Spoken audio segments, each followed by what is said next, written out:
Nesses dias de desesperança, incerteza e medo, existe só um fundamento. Creio em ti, creio em ti. Nesta geração quebrada, entre as trevas, faz-me ver. Há só uma salvação. Creio em ti, creio em ti. Acredito em Deus o Pai, acredito em Jesus Cristo, acredito no Santo Espírito, Ele vida nova traz. Creio em Jesus na cruz, Ele a morte ali venceu. Creio que ressuscitado está voltando pra me buscar. Creio em ti.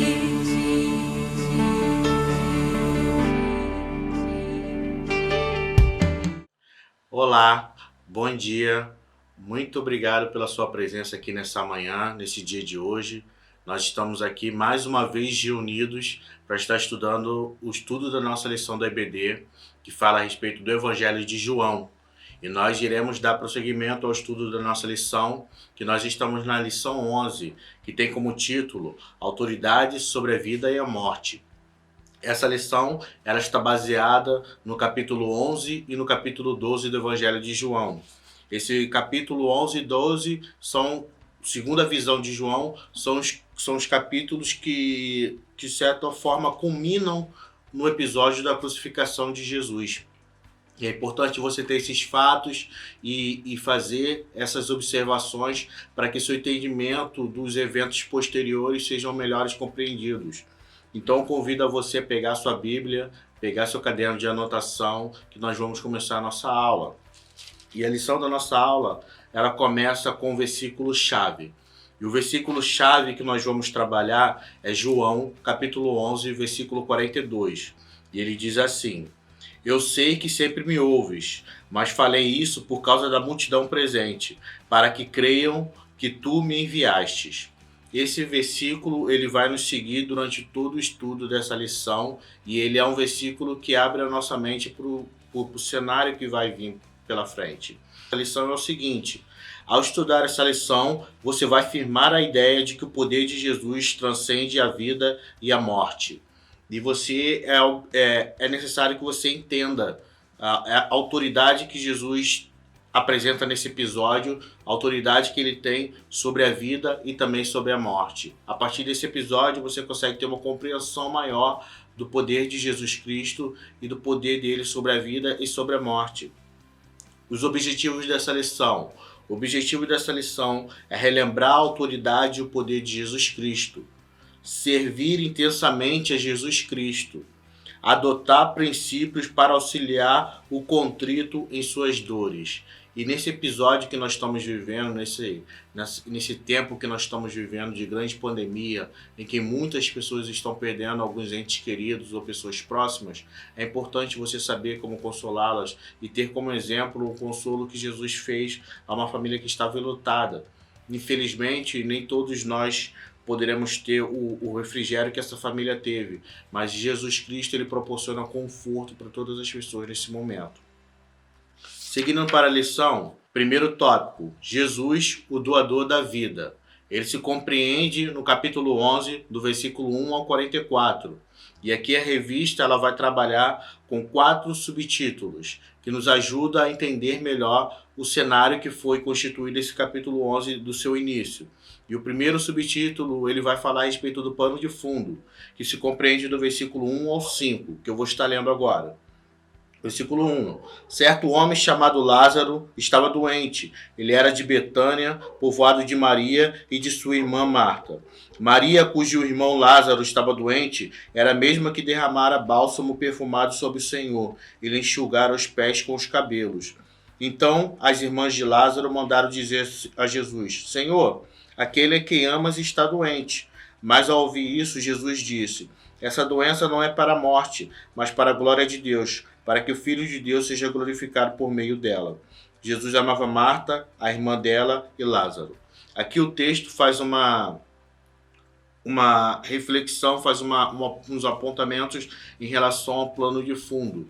Aqui se trata de uma família muito amada por Jesus, no caso, amigos de Jesus, em que Jesus foi comunicado a respeito da enfermidade de um deles, de Lázaro, seu amigo. E aqui o texto vai tratar as atitudes que cada um deles toma em relação a isso, cada um dos irmãos que restaram toma em relação a isso. Subtópico 2. Os discípulos são provados. Do capítulo 11, do versículo 6 ao 16. Observe que Jesus aguardou 2 dias antes de ir a Lázaro. Tente imaginar o grau de ansiedade que a atitude dele gerou. A revista faz esse apontamento. É interessante destacar que ao receber a mensagem, Jesus não foi de imediato ao encontro das irmãs.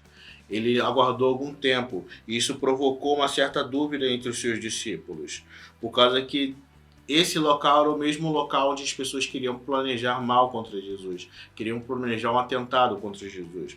O versículo 6 vai dizer o seguinte: mas ao saber que ele adoecera, permaneceu ainda 2 dias no local onde estava. Depois disso, disse aos discípulos: vamos outra vez para a Judéia. E eles disseram: Rabi, há pouco os judeus procuravam apedrejar-te, e mesmo assim voltas para lá? Essa indagação reflete a prova que Jesus está colocando os discípulos naquele momento.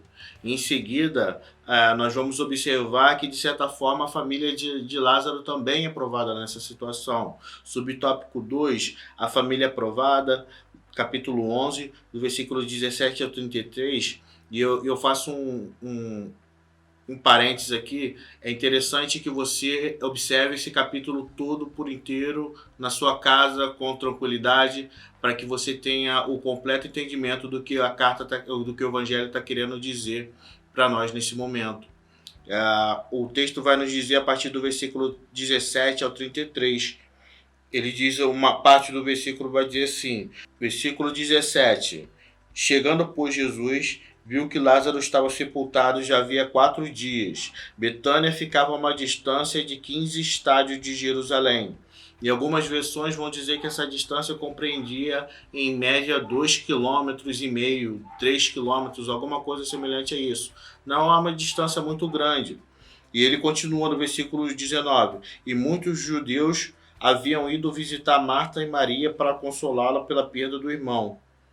E é interessante você entender que nessa época, nessa região, quanto mais pessoas estivessem no velório dessa pessoa que havia morrido, mais honra essa pessoa tinha. Então é interessante você perceber que haviam muitos judeus indo visitar Marta e Maria, significando que Lázaro ele tinha muita honra nessa região. E ele vai mais além. Fala a respeito do episódio, do versículo 20, o episódio da chegada de Jesus. Ao saber que Jesus estava chegando, Marta foi ao seu encontro. Maria, porém, ficou sentada. E aqui destaco uma observação, que Marta rapidamente foi ao encontro de Jesus, enquanto Maria permaneceu na casa. Marta, ela não almejava a ressurreição do seu irmão. Até porque o povo daquela região, muitos até não acreditavam em ressurreição após a morte. Eles não tinham esse entendimento. Mas pela fé que ela investia em Jesus, ela queria o consolo de Cristo naquele momento. Ela queria que Cristo consolasse não só ela, mas a sua irmã também. E aqui o episódio vai mais além. Marta, ela se coloca numa situação que diz o seguinte, que interroga Jesus no momento, no versículo 21. E Marta disse a Jesus: Senhor, se estivesse aqui, meu irmão não teria morrido. Mas ela acredita mais uma vez a sua fé nele, dizendo no versículo 22, mas sei que mesmo agora Deus te concederá tudo o que pedires. Aqui ela acredita no poder de Jesus e no que ele tem capacidade de fazer ela acredita no que, através de Deus, Jesus pode fazer qualquer coisa que pedir ao Pai. E é esse entendimento que nós devemos ter nos dias de hoje. Compreender que as circunstâncias elas não vão delimitar a atuação do poder de Deus na nossa vida. Entender que, mesmo que esteja tudo meio confuso, mesmo que pareça que está tudo fora do lugar, Deus tem o controle de todas as coisas. Deus está operando, Deus está fazendo, mesmo que a gente não consiga entender o que Ele está querendo fazer nesse momento. E aqui o subtópico 2 vai falar: o milagre é realizado. Capítulo 11, do versículo 34 ao 44. Ele fala, versículo 34, perguntou-lhe, onde o pusestes? Responderam-lhe, Senhor, vem e vê. No versículo 35, Jesus chorou. Então os judeus disseram, vede como o amava. Mas alguns disseram, será que ele abriu os olhos ao cego? Não podia também ter evitado que este homem morresse? Jesus, comovendo-se profundamente outra vez, foi ao sepulcro, que era uma gruta, com uma pedra na entrada, e disse, tirai a pedra. Então Marta, irmã do morto, disse-lhe, Senhor, ele já cheira mal, porque já faz 4 dias. Jesus lhe respondeu, não te disse que se creres verá a glória de Deus? Então tiraram a pedra e Jesus, levantando os olhos ao céu, disse, Pai, graças te dou, porque me ouviste. Eu sei que sempre me ouves, mas por causa da multidão que está aqui, é assim que falei, para que creiam que me enviaste. E tendo dito isso, exclamou em alta voz, Lázaro, vem para fora. Ao que estivera morto, saiu com os pés e as mãos atadas com faixa, e o rosto envolto no pano. E Jesus lhe disse, desatai-o e o deixai ir. Aqui acontece o episódio do milagre em que Jesus faz uma oração ao Pai e pede pela vida de Lázaro. Pede para que aconteça o episódio da ressurreição de Lázaro. Pede para que a vida de Lázaro seja transformada através desse milagre e que todos aqueles naquela região pudessem ver. É interessante que a revista faz um apontamento muito interessante, que não foi a única ocasião em que Jesus ressuscitou pessoas. A revista faz um apontamento sobre a filha de Jairo, em Lucas 8, do versículo 40 a 56, e o filho de uma viúva em Naim, Lucas 7, do 11 ao 15, além das pessoas que ressuscitaram após a crucificação de Jesus. Então é interessante que esse episódio não foi um episódio inédito na Bíblia. É um episódio que Jesus, mais uma vez, prova o seu poder, sua autoridade em relação à vida e à morte, e nós temos como base esses textos. Tópico 2, ele compreende do capítulo 11 ao 45, do versículo 45 ao 57. Aqui ele fala da condição de Jesus em risco de morte. O tópico 2, ele aponta a relação que os judeus tiveram de Jesus por causa do milagre da ressurreição de Lázaro. Aí você pode imaginar, mas qual o problema dele ter ressuscitado Lázaro? Que isso poderia causar de mal para Jesus? Ele só estava fazendo algo bom naquele momento. Mas por entendimento dos líderes daquela região, dos judeus, dos fariseus, de alguns judeus, dos fariseus e dos saduceus, Jesus estava colocando a situação deles em risco. Estava prejudicando a autoridade que esses líderes tinham naquela região, estava provocando uma série de dúvidas sobre a importância deles naquela região e contestando até seus privilégios através dos seus atos. E isso era motivo de ira para eles e isso foi o cúmulo. Isso para eles foi o episódio, foi o ápice que gerou toda aquela conspiração para que Jesus fosse morto na cruz. E aqui a revista continua fazendo alguns apontamentos que eu acho importante destacar. Por essa razão, Jesus teve que parar de andar de modo público, como ele costumava andar. Isso é apontado no versículo 54. E a sua prisão se tornava cada dia mais evidente, cada dia mais próxima, porque a conspiração que eles iam fazendo se tornava algo muito, muito mais amplo, muito mais forte. Tópico 3. Jesus, a família de Lázaro e as multidões. E aqui a gente vai partindo para o capítulo 12, que compreende do versículo 1 ao 19, em que Jesus ele tem uma relação aqui muito próxima do episódio que acontece antes da Páscoa. Jesus está no jantar, Marta estava servindo o jantar e Lázaro, a qual ele havia ressuscitado momentos antes, estava com ele sentado à mesa. E aqui a sua irmã Maria toma um frasco de bálsamo de nardo puro, segundo a nossa versão, algo que tinha um alto preço naquele momento, e unge os pés de Jesus e o enxuga com o cabelo. Talvez você não te chame muita atenção essa relação, mas para Judas aquilo dali foi algo que tirou ele de certo entendimento, que ele até questiona no versículo 5, que diz: porque este bálsamo não foi vendido por 300 denários e o dinheiro dado aos pobres. Essa unidade de medida aqui, que ele fala, dinários, equivalia naquele dia provavelmente a um dia de trabalho.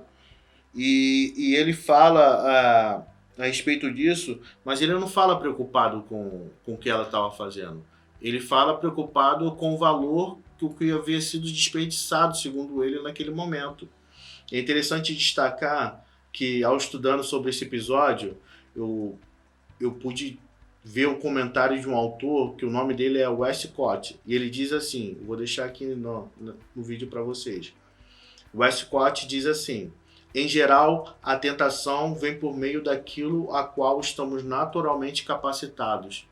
Ele destaca esse episódio como essa relação de que Judas tinha capacidade para estar naquele local, Judas tinha capacidade para exercer aquela função, que ele cuidava ele cuidava dos mantimentos, ele cuidava do que Jesus recebia, ele cuidava das ofertas que era dado a Jesus naquele momento.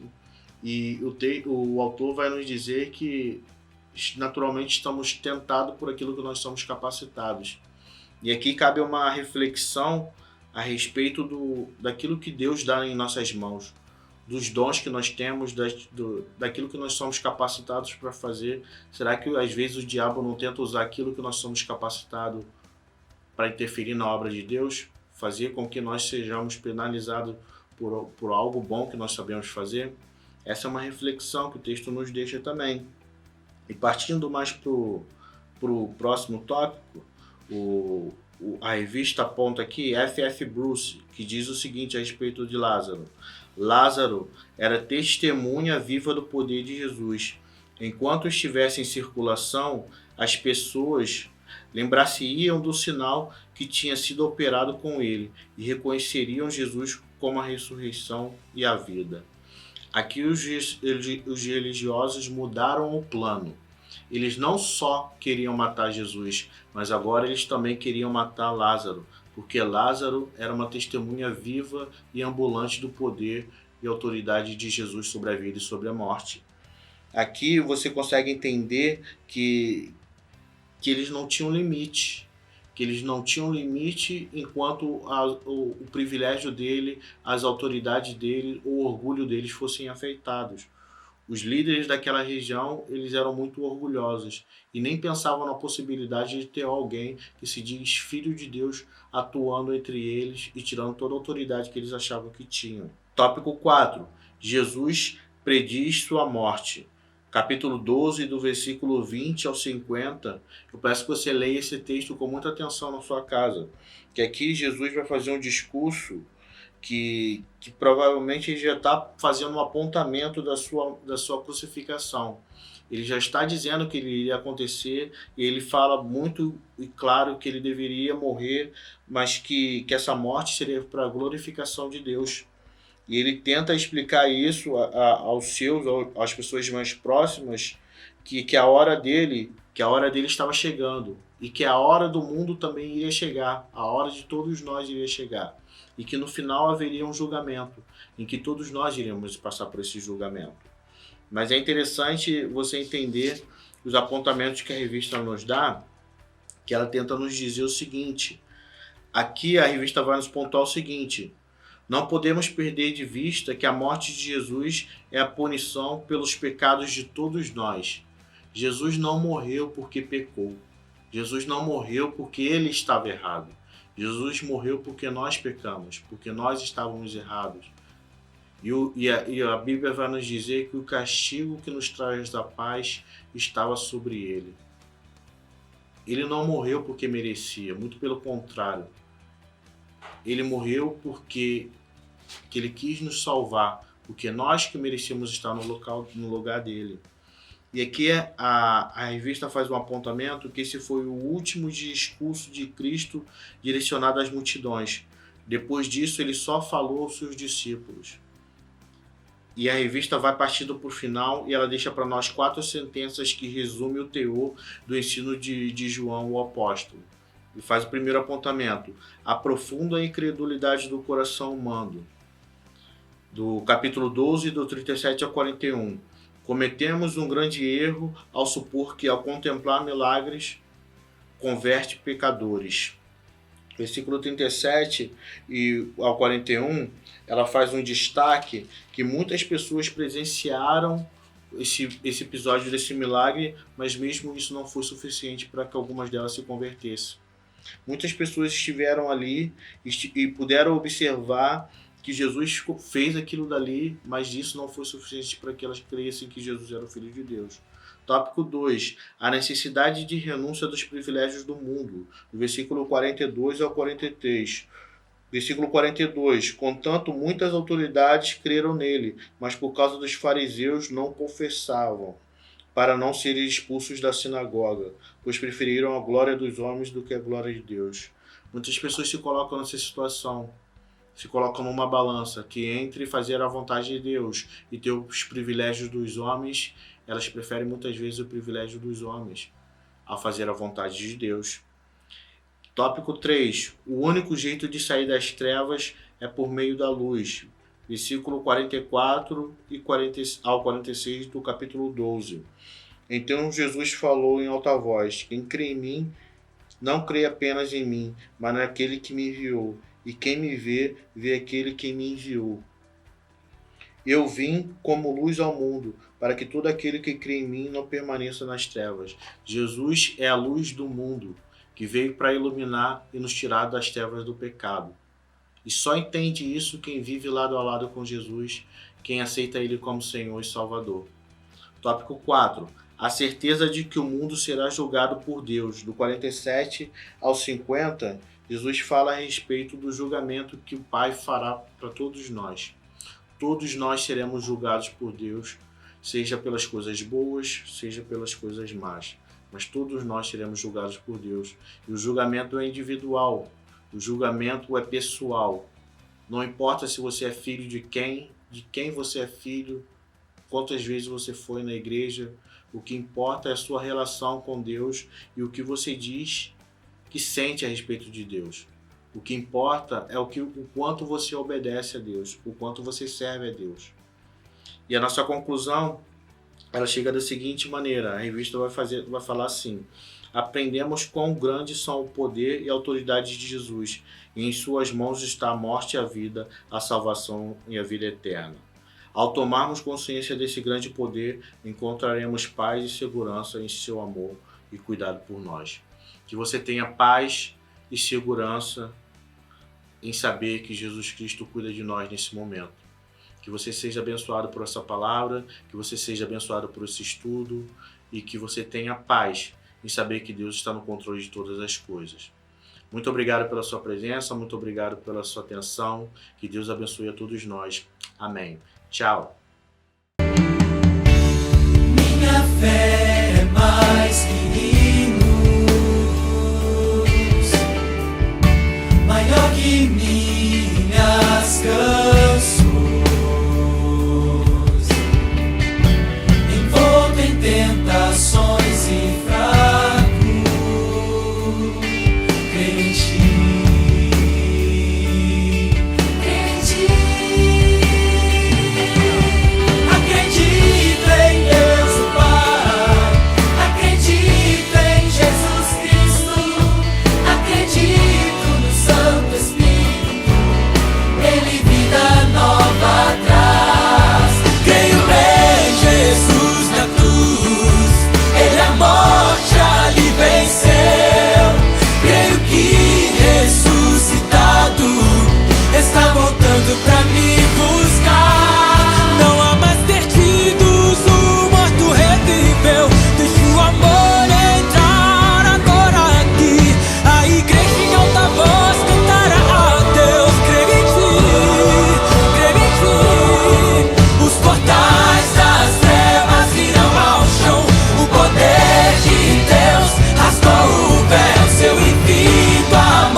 está voltando pra mim.